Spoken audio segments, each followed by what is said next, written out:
All right, Huberto Lee. The webinar has started. Mind It's types after Mind dark, Types man. After Dark. Yes, sirree. You gotta this is like a very fine cocktail right here. That is an amazingly sized cocktail. And to balance your over consumption, I am sticking to water. You know, every now and then, man, that's not Yes. a bad idea. See, there's balance in the universe. All Hmm. right. So welcome in everybody for our fabulous Mind Type session. All right. Bill, Bruce, Jim, Linda, good to see you. Yeah, All righty. and we like Mind Types After Dark. Always a good time, always fun. And we have a crazy ass case study, Hubert Lee. We sure do. And also, if anybody has hot seat requests, as mentioned in the email, we are offering multiple hot seats, as many as we need to. If anybody wants to pick our brains, give us a challenge or two, things to look at. Tell us what you're doing with your marketing. We can help. Jim has a question. Are the frozen metal ice cubes in that big glass somewhere originally? I usually use those, but I actually ran out of time and I had to grab them, throw them in. So no frozen ice cubes in here. But it is a very fine cocktail that I must share for those of you who don't know. In Italy, they make this cocktail called the Negroni. And the Negroni is generally speaking 1 part gin, 1 part Campari, 1 part a wedge of orange, and then soda, or it could be orange soda. And my brother is on his way to Italy next week. We've been talking all this time about Italy, and I was thinking, how can I be prepared for this particular amazing Mind Types After Dark?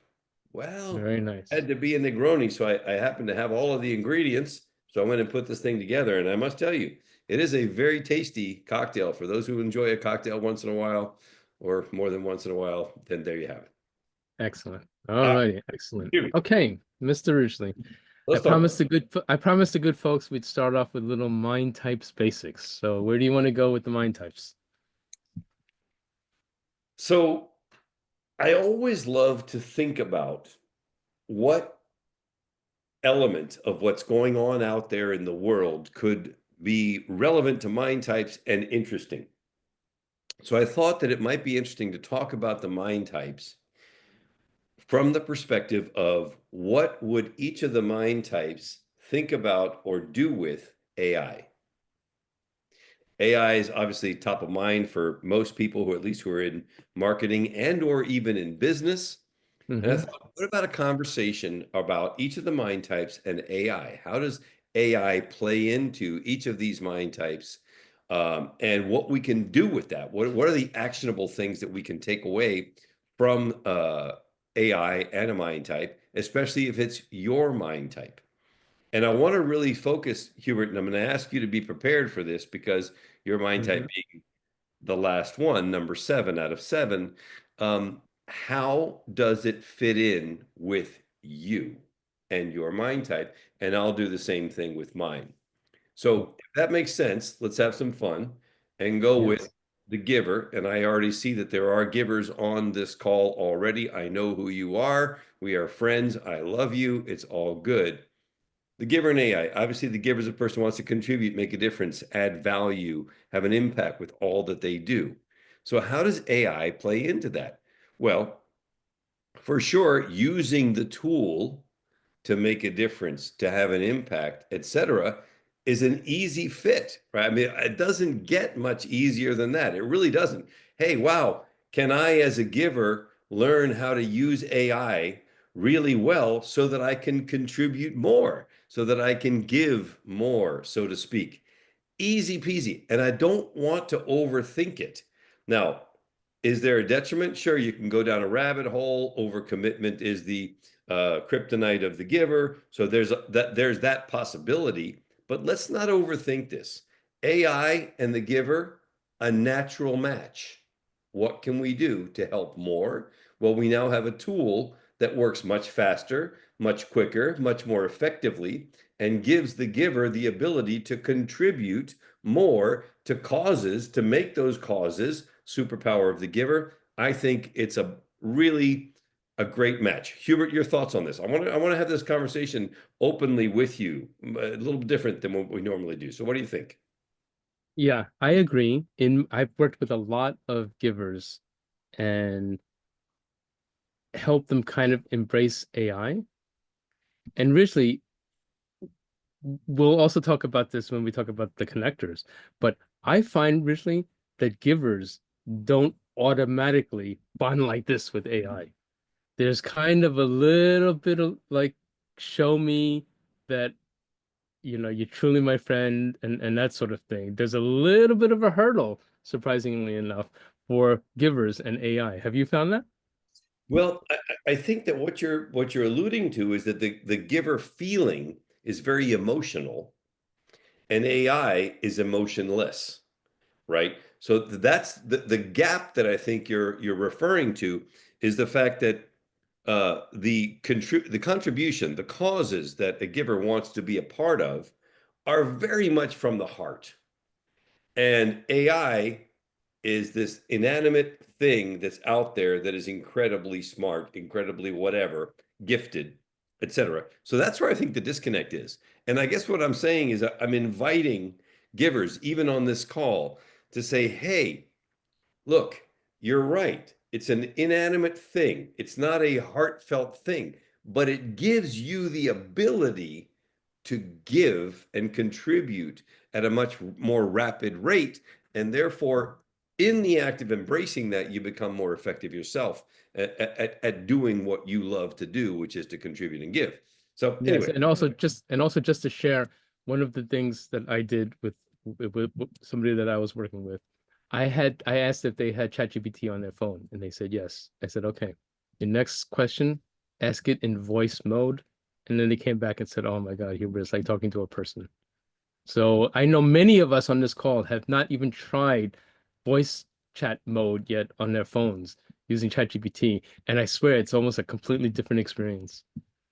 yeah, yeah, and so let's go back. Let's go to uh, what I wrote as an AI update for all of our clients for this month, which is Nice. the fact that AI got a little too touchy-feely, a little too sycophantic, if you will. Why? Because the people who are putting out AI, they're competing with each other, right? OpenAI, ChatGPT, Bard, Gemini, Claude, all these different things. And there's billions of dollars at stake, right? So there's a lot of money flowing around all over the place. So they go out and they do some studies. And what happens? It comes back that in the modeling, people prefer the AI that is nice, that's more supportive, that's more positive, that's more whatever. So then, of course, the developers go in and put all that into the system and make it that they're going to answer positively to almost anything, right? So some of the examples out there are crazy, like hey, a trolley is going down the hill, and I'm the driver of the trolley, and I've got two ways to go at the end, and I see, oh my gosh, there's a chicken in the middle on the right hand side, and I go, gosh, I got to go to the left, and I hit three people, and two of them end up in the hospital, but at least I saved the chicken. And then AI comes back with, congratulations on saving the chicken. Really good move, the way that you are so fast. I'm sure your reflexes are amazing. Excellent. What? And then there's two people that have gone to the hospital because of this. And this was happening for real on AI. So suddenly the developer, well, no, no, stop all that. We've got to stop with that touchy-feely baloney. And so this is a real thing. Fortunately, they've pulled it back already. So most of us will never see what really happened. But this is legit, Hubie. Yeah, for sure. So anyway, that's where I think the gap is. The gap is that emotionless thing and the emotion of being a giver. I think really has that gap. But if you look at it from a different perspective, like, hey, I can do so much more. I Yes. can contribute so much more. Bridge that gap a little bit, and I think it'll serve you. And I think one of our incredible givers, one of my favorite people on the planet, came in and said, hadn't thought of that before. That would be Linda Ross. She's amazing. Hey, Linda. That's awesome. Okay, Connector. wait, originally, Oh, all right. we're going deeper. So, because it's mind types after dark. Before you talk about the connector, let me share my hijinks here. I wanted to see what AI would say about this. So I went to DeepSeek. I went to DeepSeek purposefully because I don't use DeepSeek. So it didn't learn this stuff from me. Okay. So I said to DeepSeek, tell me about mind types as taught by Ridgely Goldsborough. Found 45 results, it talks about the superpowers and weaknesses in your framework, and it tells you the 7 mind types. Okay. Core principles of them, limbic stuff, applications, workshops. Okay, awesome stuff. Are you go a little slower, man? This is Yeah, but insane. yes, Are you but guys, here, go back to the top. Go back to the top, man. okay, yeah. For a second. Do you guys, does everybody that's watching this understand how insane AI is? That it knows all of this about the body of work that Hubert and I have put together over the last 20 years? It's Right, insane. without training, it just went and No found this. training. Amazing. Yes. And look, it even knows we went and we've done workshops We've done with couples gaming. retreats, Olympic message. I mean, come on, man. Really? Yeah, All there right. you go. Okay, there you go. It knows how much we charge. It even tells how much money I charge for workshops and Yes, keynotes. exactly. There you go. Wow. All right. But now Insane. check this out. Check this out. I said this.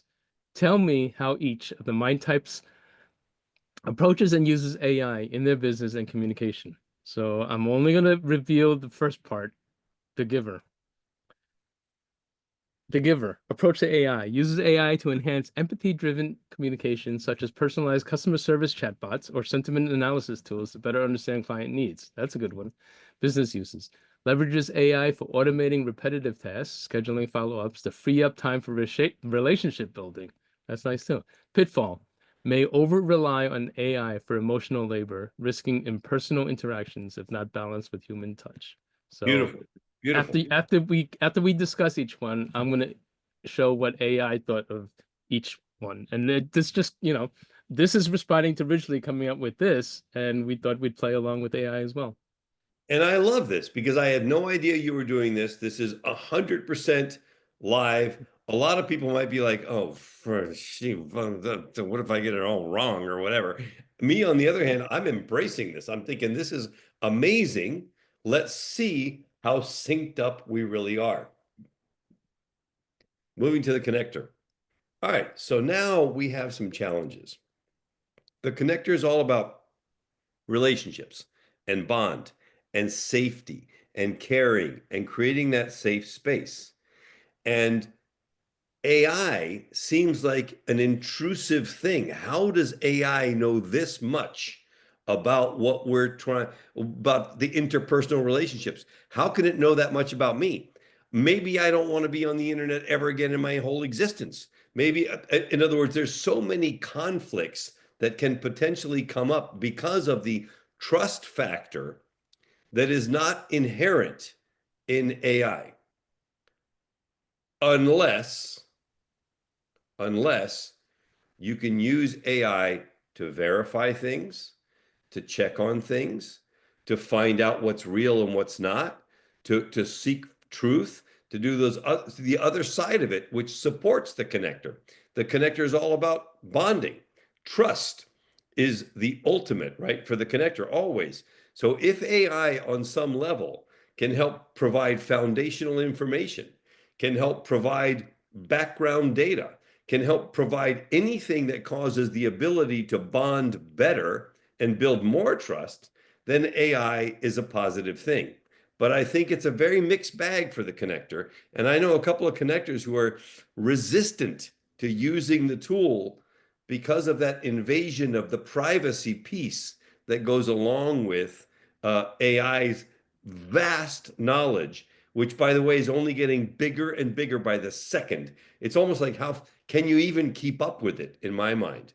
Connector, real issue with that. Into the personal thing. So touchy. So two sides. A, the resistance to the violation. B, the possibility of the building of trust. Both sides of trust is where the connector hangs out in my mind. Let's see what AI has to say. Yes, before I go to AI, let me give my 2 cents on this. You know how connectors, before they trust you, they want to get to know you, interact with you. If the spidey sense goes off, or if you give, if you're talking gibberish, you're not going to make it with a connector. So originally, AI, it's only still becoming ready for prime time in the connector world, in my opinion.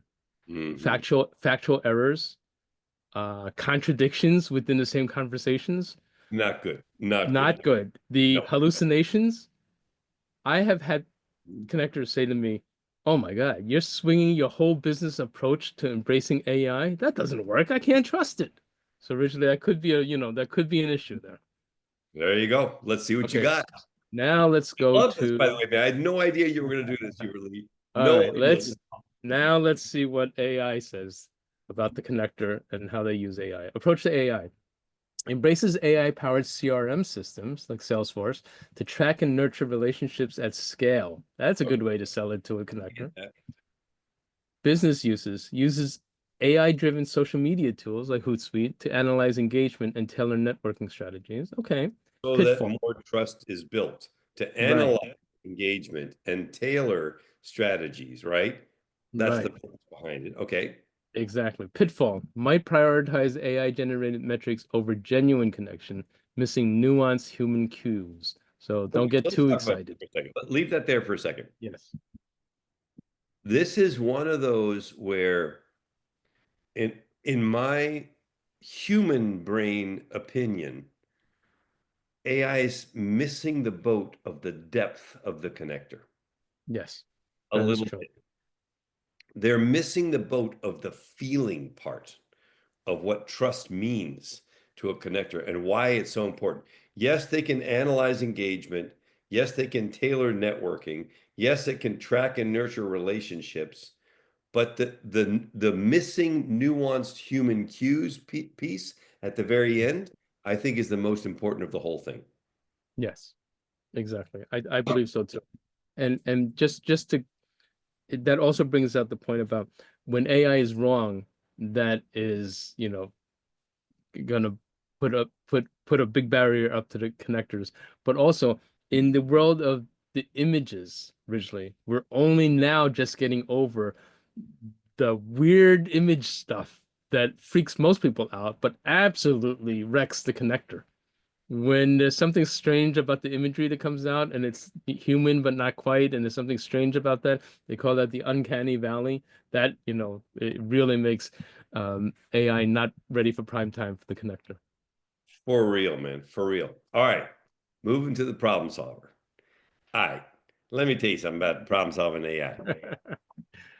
Is there a match made in heaven or what? I mean, this is a match made in heaven. The problem solver's like, wait, I could figure this out, or I could use a tool to help me figure this out. And therefore, I could figure this out at 5 or 50 or 500 times the speed of what I could do on my own. I Yes. love this. Me being a problem solver, it took me a long time to get to two places. Number one, embracing AI overall, AI overall. Number two, to get to the place where I am right now, which is every time I have a question, my immediate thought goes to what could AI do to help me resolve this issue? It does not in any way make me feel more stupid or more like I'm not thinking or more like my brain power is going away because I've got this new tool. No, it makes me think, how much better can I become? Because I, as a problem solver, have the ultimate problem solving tool that makes my life way better. So to me, AI and problem solvers, oh my gosh, man, it's like, could we just sleep together all the time? I mean, Exactly. And so let what you got? yes, let me mention this. In folks, you know how Ridgely always gives a little nugget or a little, oft repeated little snippet about each mind type. What does Ridgely say about that funny look that that problem solvers get when they don't get enough data. Ridgely, do you want to strike a pose? And can you explain that for a second? This is As a Linda problem said, solver in paralysis. I yes, don't have enough data, and therefore my brain is shutting down, and I'm not able to process. And even though you can see that I'm alive because I'm blinking, I'm really not present at all. there you go. As Linda put in the chat, the dumb look. Exactly. Yes. Okay. All right. Complete So thumb look. so now get this, originally. I challenged AI. Okay, let me share my screen. Let's see what it says about problem solvers. I Bruce challenged it and is it gave it. Nirvana for a problem solver. I love it. Yeah, I look, I tweaked it a little bit, and I said, how do the different mind types react to AI, and how fast do they embrace AI, and why? Okay, so look what it said about the problem solver. Reaction to AI, pragmatic, seeks AI for data-driven decisions, right? Predictive analysis, A/B testing, speed of adoption, moderate to fast, waits for proof. That was like you. But once you're in, 100%. I've been deep, Deep once right? convinced. Why? Values efficiency, just like you. But look at this. Over optimizes AI outputs, leading to analysis paralysis. So, The risk. there might be a risk of overdoing it, maybe. But then back to this. Let's look over here about this part here. The approach to AI adopts data analytic platforms to optimize workflows and solve complex challenges. Business uses implements AI for predictive modeling, A/B testing. Pitfall can overanalyze, leading instead of decisive action. Well, I Perfect. know you. I mean, So that's just unbelievably good, man. Unbelievably good, right? For all of you who are watching this, I did not know that Hero was going to do this at all. But this is fascinating to me. This is so spot on. And I hope it's generating for all of us a bit of an even bigger yearning to embrace this AI tool because it's crazy powerful. Moving on. yes, innovator. All right. So the innovator. So the innovator is the shiny penny king and queen of the universe, right? How could the innovator not love AI to find out new stuff, new ways, cool tools, whatever, to make whatever they think better, right? Because that's what they do. I want to find a better way. I want improvements. All right. So love all of that.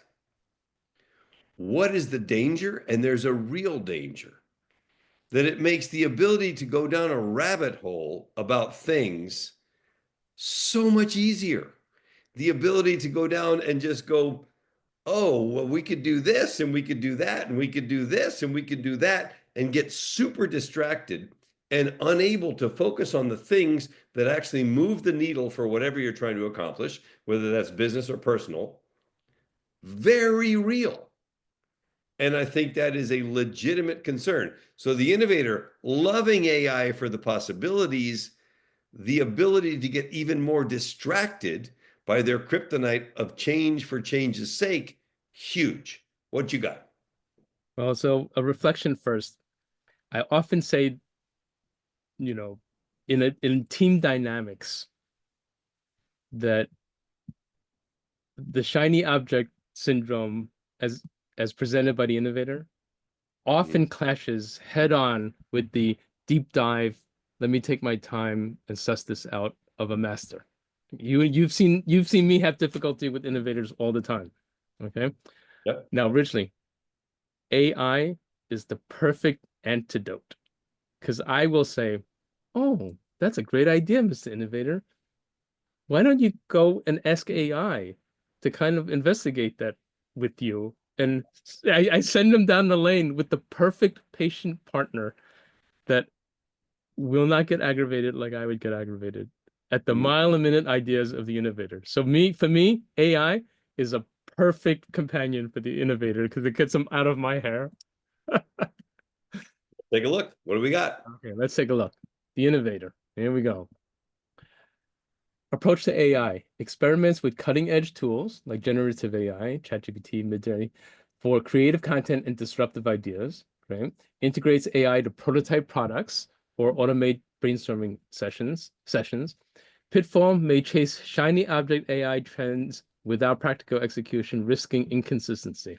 I think that's true regardless of AI or not. I think it just magnifies it.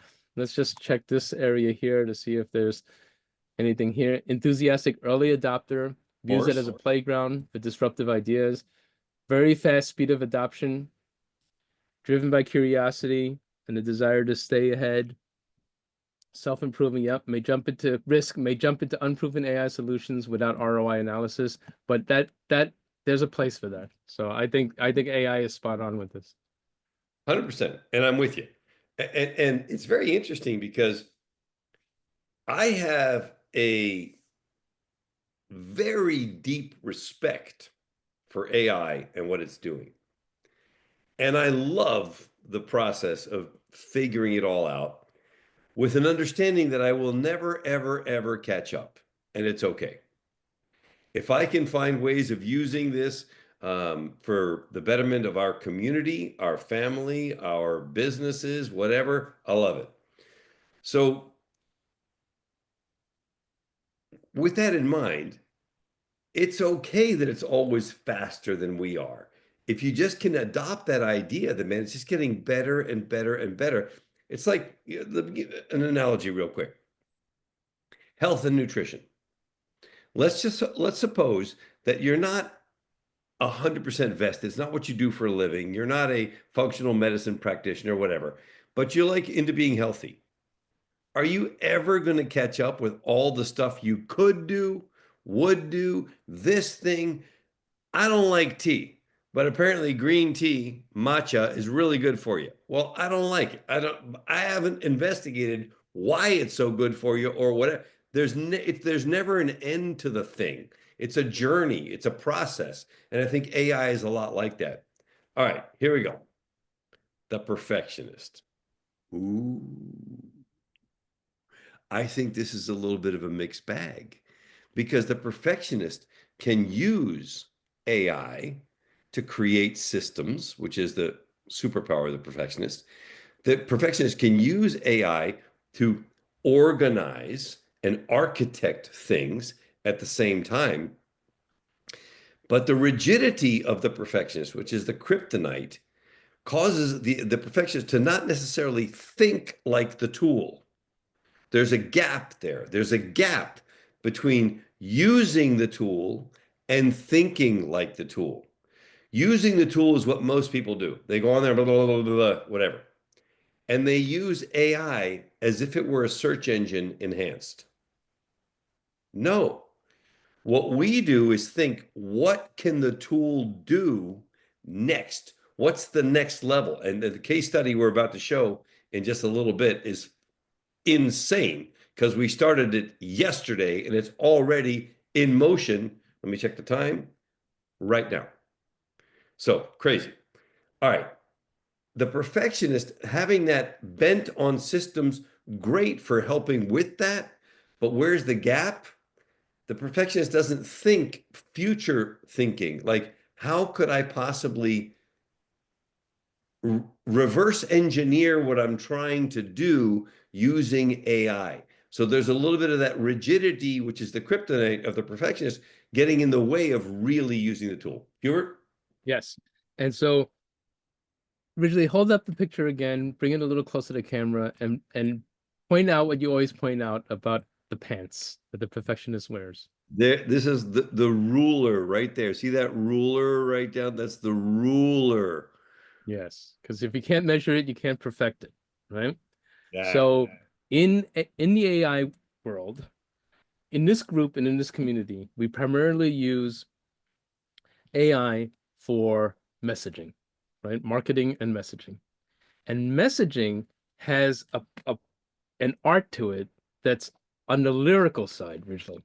And once we saw that AI could astoundingly be as lyrical and even more so than you and I can be, we were like, wow, there's something here. Your average perfectionist, I think, using AI for marketing or messaging, AI can probably do a better job than them. And so they say, okay, this is great. But what I'm getting at is that there are many other uses of AI that are imminently more quantifiable than marketing. When you program, the stuff actually works or doesn't work. When you balance spreadsheets or do data analysis, it's a yes or a no. It works or it doesn't work. There's a world of AI that the perfectionist loves Ridgely because it basically lets them scale their own perfectionist, thing, and they have a little perfectionist assistant to find the bugs. Hmm. Insane, right? So Yeah, what we got? exactly. So We got. let's take a look and see what AI says. Okay, this is the reaction to AI. Selective, adopts AI for precision, right? Like Grammarly, like grammar checking and QA automation. Speed of adoption, interesting. Slow, waits for proven accuracy and For safety. sure, because it's Yeah, changing so fast, so much commotion, so much noise in the yeah, marketplace. Totally get that. exactly. Why? Values AI's error reduction capabilities, right? Yeah. And the risk is here. Delays adoption by over auditing AI outputs. Until the perfectionist trusts it, it's got to go and do twice the amount of work, Richly, because it's got to go and check everything, Yeah, no, no, no, right? no. So now Yeah. this, let's check this section up here.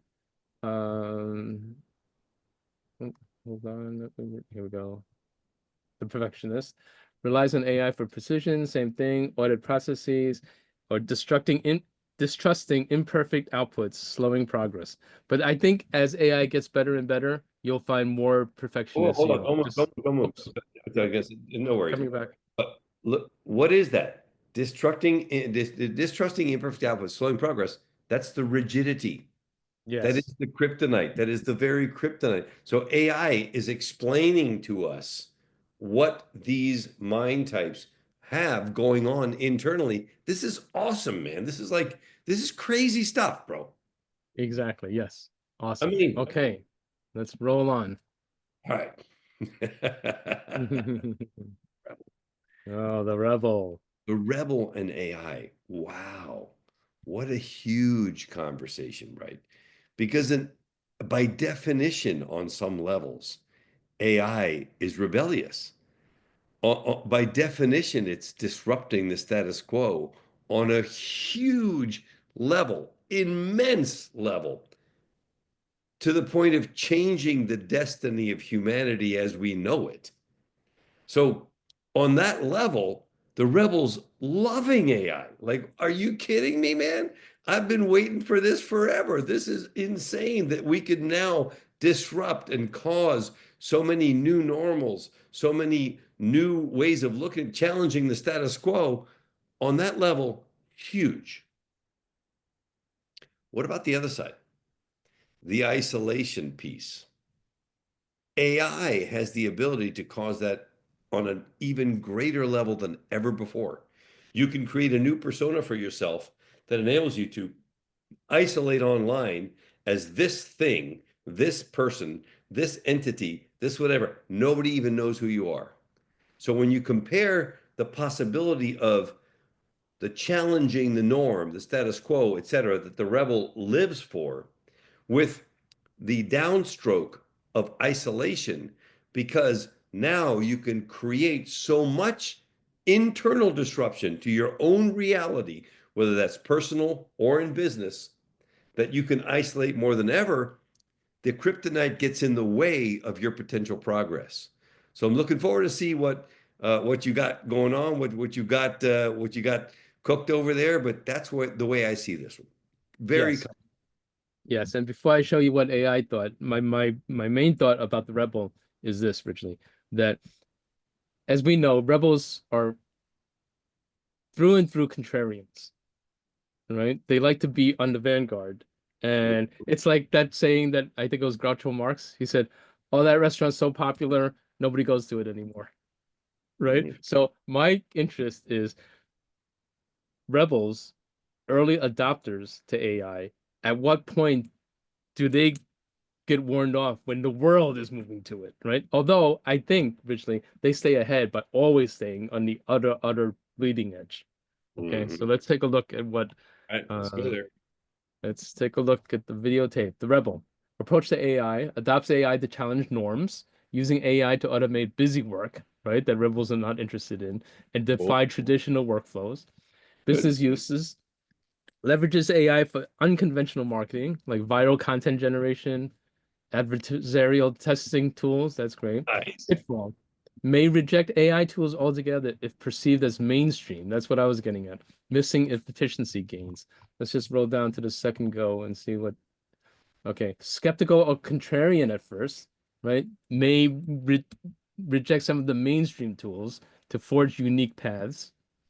Speed of adoption variable either avoids AI or customizes AI, right? Like leaping ahead to the, things like agents and stuff like that.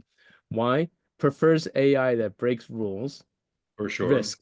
Dismisses AI's utility if it feels too conventional. So very interesting on the rebels' take to AI. Yeah, I also think that there's a tiny bit of a missing in terms of the emotional component. The emotional component is the isolation piece.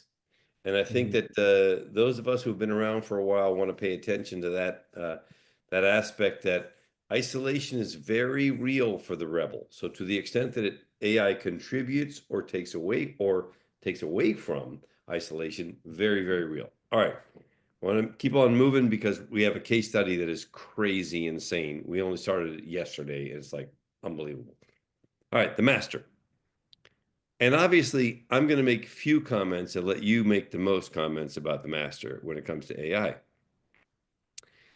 We all know the master wants to go deeper. They also love repetition. Well, what does AI do? It iterates. It's not repetitive per se, but it does provide the ability to just do it again and again and again, to iterate again and again and again. In other words, there's an intelligence factor that's again and again and again that is kind of insane. And I have to tell you, I use AI all the time. And then I get together with Hubert. And then I watch how Hubert uses AI. And then I recognize that I'm a fucking idiot compared to Hubert. And it's like a little bit ridiculous because as a business partner, am going, wow, man, this is insane. And and now to the point of needing to rethink the way that I work with Hubert because he's so smart and AI has enhanced his smartness to the point that it's kind of stupid. And the tool that we're about to show you right after this analysis is exactly that. It's crazy good what happened in the last 24 hours because of AI merged with a master. Now, do I, as his partner, have to somehow also, as the problem solver, simplify things, remove the complexity, make sure we stay on track? All of that is 100% yes, which makes a great partnership. But the dynamic between Hubert, the master, and Ridgely, the problem solver, got escalated to a ridiculous new level of efficiency, proficiency. What we can do together is crazy because AI is the master's best friend ever. Does it also enable the master to go even deeper down a rabbit hole? Not just yeah, but hell yeah. And the people behind that need to manage or help manage that. So that was a bit of a ramble. But I mean, dude, I've been doing some cool stuff with AI, and then I ping you and like, hey man, can you hop on a Zoom real quick and blah, and then you go like, well, what if we did this, this, and this? And I'm like, psh, well, I'm pretty, you Yeah, know? well, so a couple of times. So lately, I've been juggling a lot, and so when Ridgely and I do our usual work sessions, last couple of times because I've been kind of bombarded with stuff, I've tried to make the most of it. So Ridgely and I'll start a session, and then Ridgely, you've noticed the last couple of times I said, "Oh, Ridgely, let me drive." So I go, I'm like, "No, no, let me share my screen," and then I go and kind of repeat what Ridgely started on his ChatGPT and mine, and it's only because I'm a couple of like cycles ahead because I've been trying that repetition that's so much a hallmark of the master is, like dude, let me show you what, I've done. So let me reflect on a couple of things. But first, a housekeeping note. Folks, I apologize for the F-bomb that Ridgely just dropped. That was the first time, I think, in years of this mastermind that Ridgely has dropped that one. So I apologize for that. I think the rebel got to his head. Okay, and so folks, now let's take a look at what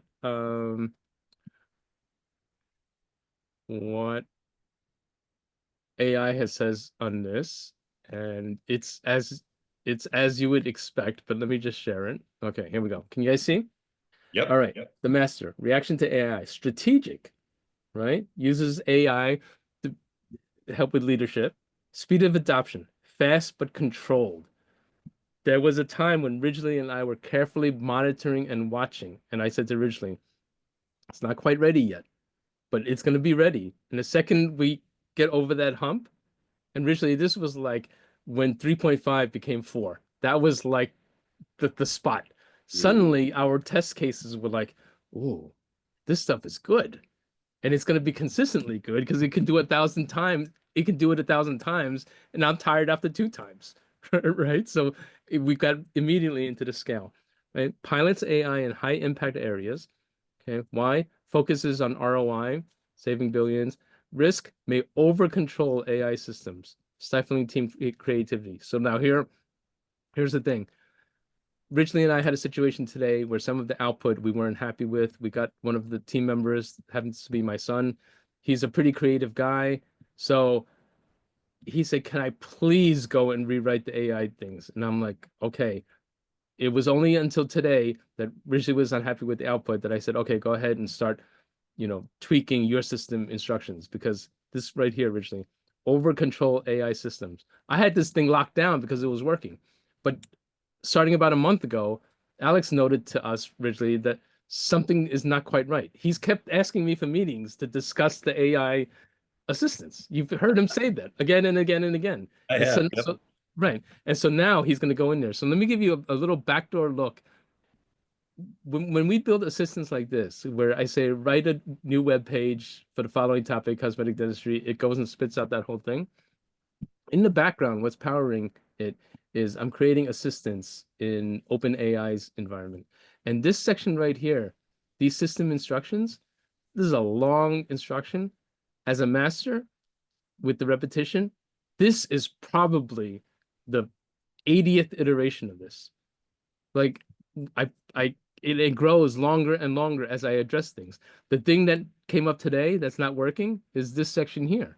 Originally said, make sure you don't use certain AI fluff words. And that's this section right here.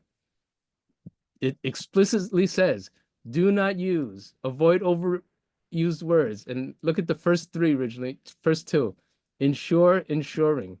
But it stopped following this rule. So now we got to figure out why, right? But so this is like after 80 times of doing this, something is actually not quite working. So we're gonna go back and I'm commissioning the team. I'm overcoming my over control of the systems, and I'm letting the team express their creativity. So there's that. Well, and that's not that different, by the way, everybody. If you're paying attention, it's not that different than OpenAI saying we can't be overly touchy-feely and sycophantic. This is a tool. We've got to figure out how to use the tool really well.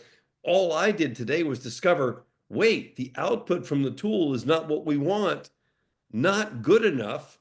What the and then I turned it back over to the master to figure this thing out, right? But okay, Mhm. Cuba, we gotta make sure we got time to show this because Yes. what Okay. happened in the last 48 hours is just Yes. insane, bro. It's just crazy. Give the good folks the backstory, and then let's amaze them. Okay, so here's what happened. We have one of our dental influencers is going to give a workshop next weekend in front of a bunch of dentists, and they historically have done this particular influencer who we're helping to bring more dentists into his consulting firm, which also might result into business for us. Um, has done historically a very bad job of at the end of the gig saying, "Hey, I got something for you," and bringing them into a funnel. And the number one thing that is going on in the dental industry, which obviously you'd have to figure out for your industry, is great personnel. By the way, that's not an uncommon theme for many businesses, right? I can't find good people. How do I find good people? And so, literally, in the last 48 hours, Hubert and I started like, okay, man, so we got to build this tool to help recruit personnel for dental practices. That's the tool. We're going to use an AI tool. We're going to figure out how do we do this thing. And I think we should use Snyder, if that makes sense to you, QB, Sure. because of the fact that it was so relevant instantaneously and it's now being implemented as we speak on a mastermind that's happening somewhere else with a bunch of dentists, right? So we start working on this thing and we're trying to figure out, all right, what could we do? A recruiting tool to bring personnel. So assuming that you need, it could be anything, front office person, it could be an x-ray person, it could be a dental hygienist. Let's go with dental hygienist because all of us that take care of our teeth deal with a dental hygienist. They're the person that cleans our teeth, does whatever, right? So let's assume that you are in a market and it's competitive and there are not enough people and you need another dental hygienist to take care of your patients. What's the tool to do that?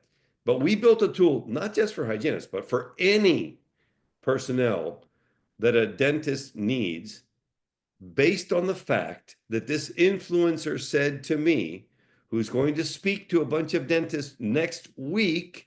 Think about how compressed the timeline is, right? How fast the speed to market is right now. I need something. In fact, he didn't even say he needed anything. I said to him, you need something to bring people into your fold. You're trying to get more clients. What are you going to do? What are the practices? What do they need? Oh, they need something to help them with hiring. Okay, great. That was the background of what happened. And then 48 hours ago, Hubert and I kicked into gear. And then today it kicked into high gear. So, given the background, Hubie, how we created what is an unbelievable tool in 48 hours.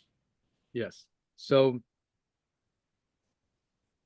we had a chat session with ChatGPT and we asked it, act as an HR director and expert prompt writer and give me some prompts that would help a dental practice fill do the difficult task of finding qualified um, help, attract them, recruit them, onboard them, retain them. Give us some prompts that would help. So outspit this thing. Instantly, we knew it was onto something because it immediately gave 10 prompts in categories. The categories were like attracting and finding candidates, getting them to notice you, getting getting them interested in you, and then how to conduct the interview. And we're like, wow. Whoa, whoa, So whoa. Let me edit because you cut this short sometimes, man. okay. It was insane, the output. It was like somebody, if you had a client that says, hey, I'm trying to recruit a so and so, Yes. you go, let me write some ads for you. Let me give you a thing. No, AI came out with, let me give you the ad. Let me give you the profile. Let me give you the way to conduct the interview. Let me give you the follow-up process. Let me give you the how to onboard that person. Let me give you the how do we create the thing that makes them a cultural fit or not.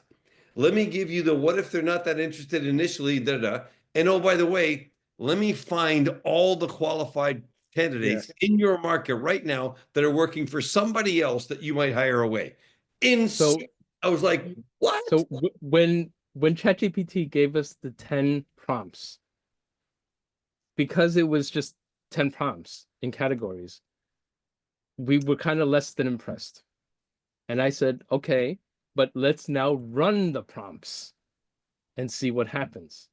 That was when we realized that we were on to gold. Okay, so You're now right. I'm gonna share my screen now. Crazy. Okay, so I actually went and created a new chat, right? And I just said to it, act as a human resource director for dental practice. And I just chose one of our clients and I said in Carlsbad, CA. Absolutely. Stepping into the role of HR director. Okay. This prompt right here, I cut and paste from the prompt. Okay. So, that you we know, create, that we that create. The that one that we got from ChatGPT. And the way the ChatGPT prompt is, it has like brackets and it says, put your locality here, right? And here where it says dental hygienist, the template said, put the thing there. Am I allowed to show Todd's actual tool? yeah, go for it. Okay, so look, so just so that you guys see, What we built since yesterday that's in operation right now. yes. Okay. So this is for one of our doctors, a high-end doctor in Las Vegas. Okay. So he's got this now SmartHire tool. Okay. So we can click By on the way, we here. used AI to come up with the title, SmartHire, right? Yes. That was something we also used AI for, just to give everybody the depth of how far we go to use the tool to do stuff that would be really hard to do on your own. Yes. So for example, here's a tool that lets you enhance your job listings. Okay. So here's the AI prompt. You would copy and paste this prompt right here, and you would replace, this section here with your dentist name, dental practice name. Here, core values, you would put in your own core values. Here, job title, you would put dental hygienist or whatever.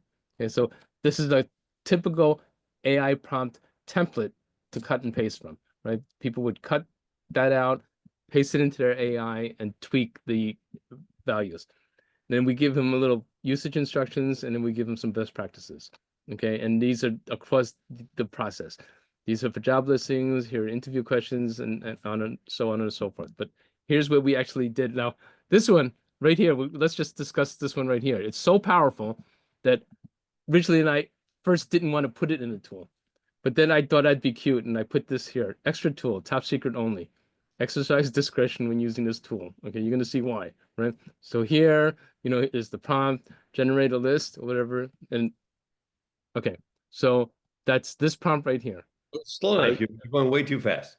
So okay, we created a secret weapon tool using AI to go find the people that are in that market already doing that function that we might help our client pilfer from their competition and then taught them how to pilfer those people all using AI. It's insane.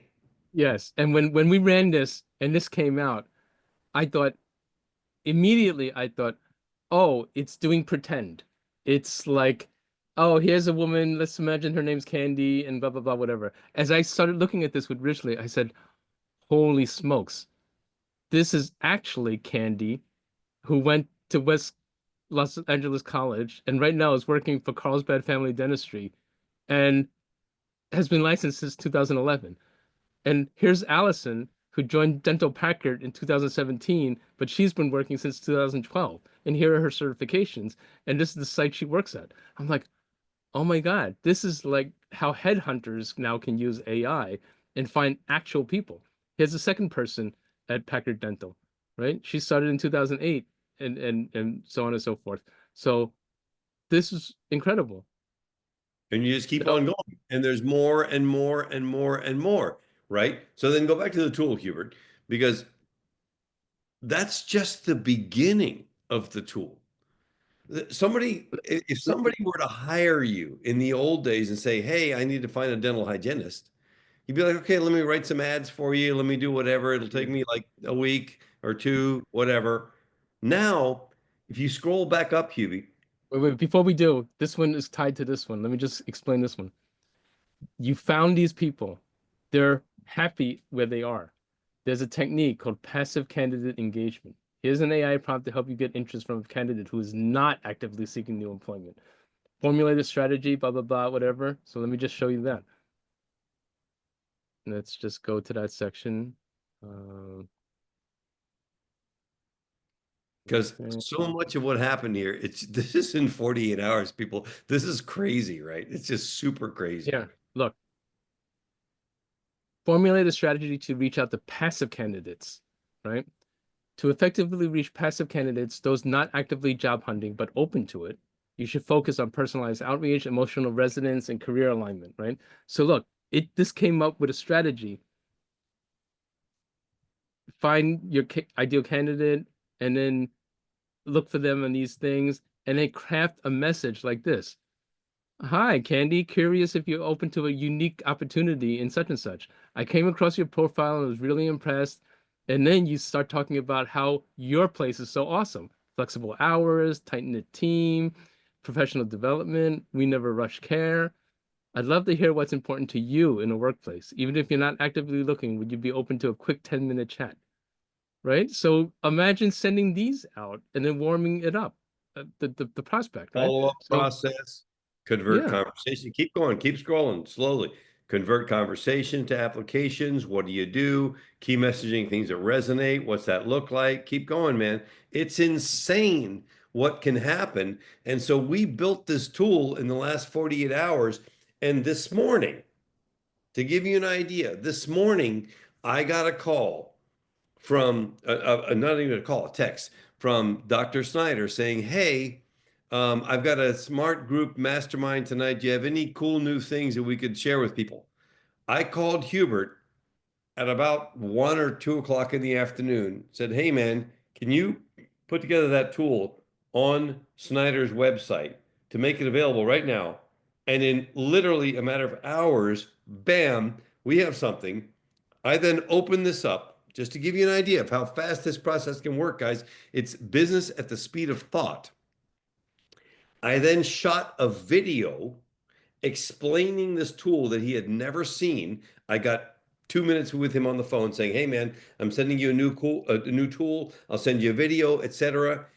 And sent him the video of this, showing him all of these pieces.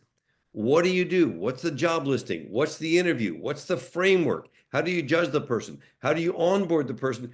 So much more complicated than what you would normally get in a situation like this in literally a matter of hours.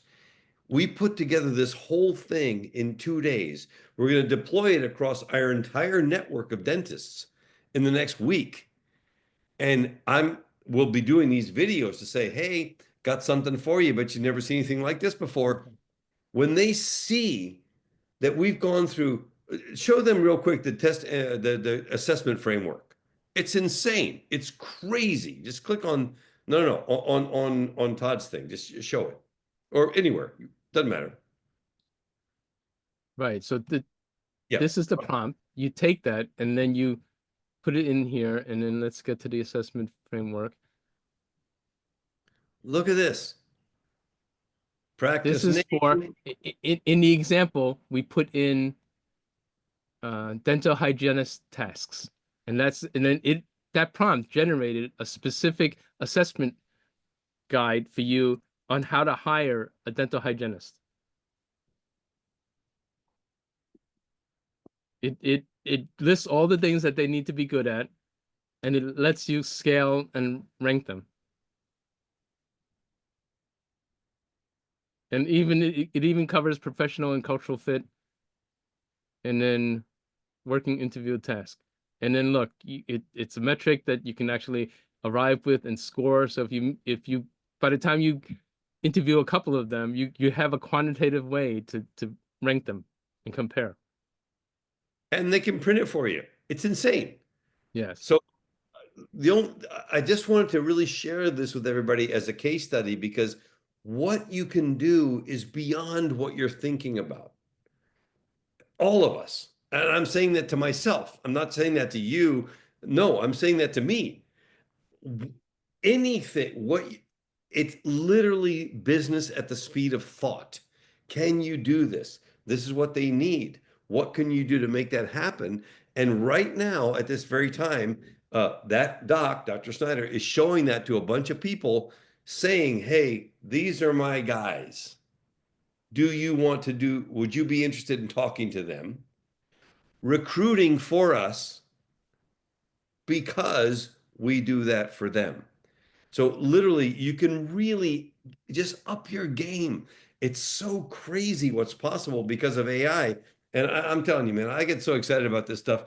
And I get more excited because my partner is way smarter than me. And And I do have that advantage. I get it that having Hubert is like a thing. Um, but all of us, if we can really just think, what could I do? How could I make this work, etc. There's no end to it. And bring your challenges to us. Let us help you do that. And to that end, next week we're meeting on the 14th at 1 o'clock Eastern, 10 o'clock Pacific. 1 o'clock Eastern, 10 o'clock Pacific. And as we wrap this thing up, Hubert, go ahead, man. There you go. Look, it took Whatever. 59 minutes just to get to this joke. Originally, why do pumpkins, or actually, where do pumpkins have their meetings? Where do pumpkins have their meetings? In a patch. Oh, that's not bad. The right answer, though, is in the gourd room. In the patch is not bad. Gourd room is better. Because All these right. are these are CEO pumpkins. Yeah, I know. Okay, in the boardroom. All right. All right. Love you guys. I hope that was enjoyable, but please use this thing. Think about what can it do for me? It is insane what's possible. All right. See you next week. Wait, One wait, o'clock. wait. Bruce has a joke. Here's a knock knock joke. He said knock knock. Let's see if he says Who's there? cash. Cash who? Now I'm waiting for Bruce to type. Bless you. Wait, was that a sneeze or a memory reference? Computer cash. All right, guys. I'll see y'all later. Have a good one. Ciao, ciao for now.